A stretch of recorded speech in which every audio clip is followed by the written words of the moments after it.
Joensuulainen lääkärikeskus on ottanut käyttöön lääkäriaikojen puhelinvarausautomaatin.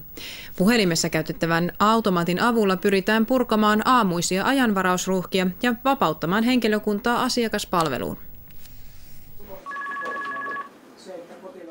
Joensuulaisessa lääkärikeskus IT:ssä puhelin pirisee yli 10 000 kertaa kuukaudessa. Suuri osa ajanvarauspuheluista soitetaan aamun 2 ensimmäisen tunnin aikana.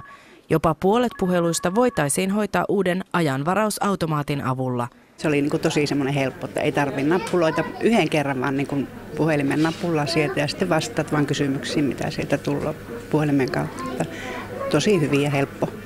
Miltä tuntui puhua automaatin kanssa?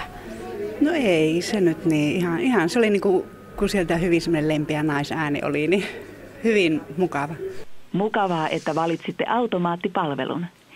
Tästä eteenpäin näppäimiä ei sitten tarvitsekaan enää painella, sillä loppuosa palvelusta toimii puheella. Ajanvarausautomaatti on ollut käytössä parin viikon ajan ja tuossa ajassa noin 1/3 asiakkaista on varannut omatoimisesti ajan lääkärille tai työterveyshoitajalle. Kyllä se varmaan kertoo rohkeudesta. Ihmiset on rohkeasti uskaltanut ajanvarausautomaattia käyttää. Hieno asia. Pikkusen positiivisesti yllättyneitä, kyllä.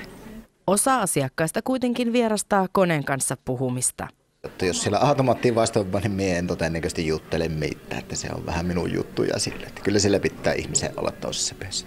Jotenkin tuntuu, että kun on suoraan yhteydessä sama kuin netin kautta voisi varata aikoja, niin jotenkin ajattelee aina, että siellä on mahdollisuus päästä nopeammin, jos tuleekin niitä peruutusaikoja, että niitä ei ole keretty vielä koneelle päivittää tai automaattiin.